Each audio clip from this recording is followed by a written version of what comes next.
آقا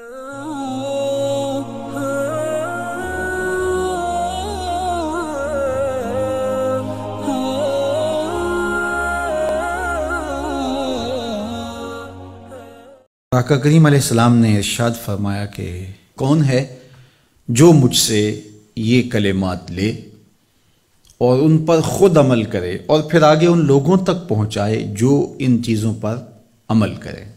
تو بہت سارے لوگ جھولیاں پھیلا کے آگے بڑھ جاتے، لیکن علم کے لیے جو حرص حضرت ابو ہریرہ کے سینے میں تھی اس وجہ سے انہوں نے پہل کی اور آگے بڑھ کے عرض کی، حضور یہ خیرات میری جھولی میں ڈال دیجیے، میں خود بھی عمل کروں گا اور ایسے لوگوں تک پہنچاؤں گا بھی جو ان پر عمل پیرا ہوں۔ تو کہتے ہیں حضور نے میرا ہاتھ پکڑ لیا اور 5 چیزیں گنوائیں۔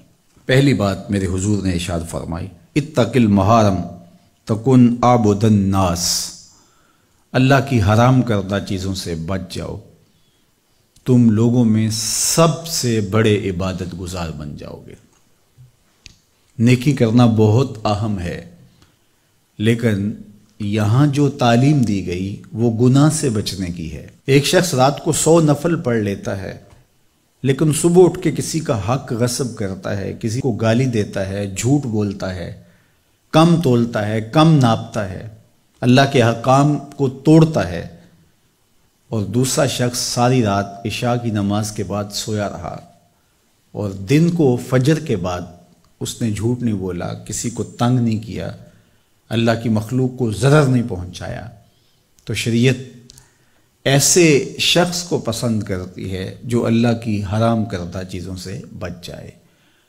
نیکی کی توفیق مل جائے، نفلی عبادات میسر آ جائیں تو بڑی بات ہے، لیکن اس سے بڑی بات یہ ہے کہ اللہ کی حرام کردہ چیزوں سے بچا جائے۔ دوسری بات ارشاد کی، وَرْضَ بِمَا قَسَمَ اللَّهُ لَكَ تَكُنْ أَغْنَى النَّاسِ، اللہ کی تقسیم پہ راضی ہو جا، لوگوں میں سب سے بڑا غنی تو ہوگا۔ دولت کی کثرت سے بندہ غنی نہیں بنتا، کتنے دولت مند ہیں، نفس کی کمینگی ہی ختم نہیں ہوتی۔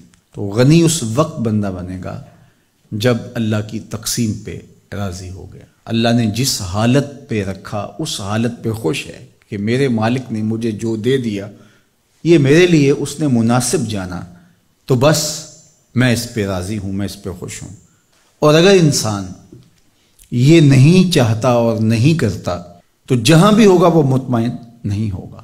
پھر ارشاد فرمایا، وَأَحْسِنْ إِلَى جَارِكَ تَكُنْ مُؤْمِنًا، اپنے ہمسائے کے ساتھ سلوک اچھا کر تو کامل مومن ہو جائے گا۔ جو آپ کا ہم سایہ ہے تو آپ کا سایہ شفقت کا اس پر پڑنا چاہیے۔ آپ کا ہم سایہ آپ کی طرف سے سخت دھوپ میں اذیت گوارا نہ کرے، بلکہ آپ کے ہم سائے کے آپ ہم سائے ہی قرار پائیں۔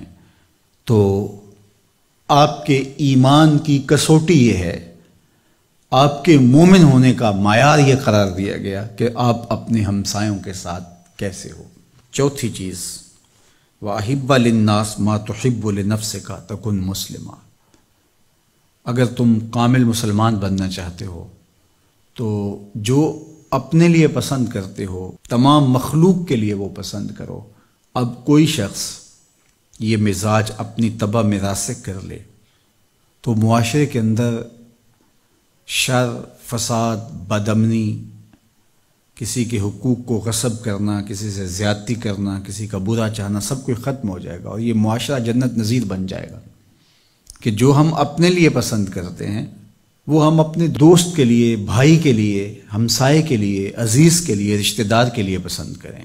اور 5ویں بات، وَلَا تُكْثِرِ الضِّحْكَ فَإِنَّ كَثْرَةَ الضِّحْكِ تُمِيتُ الْقَلْبَ، ابو ہریرہ زیادہ ہنسا نہ کرو، زیادہ ہنسنے سے دل مر جاتا ہے۔ مسکرانا تو سنت ہے، مسکرانا حضور کی عادت تھی، جس کی تسکین سے روتے ہوئے ہنس پڑیں، اس تبسم کی عادت پہ لاکھوں سلام۔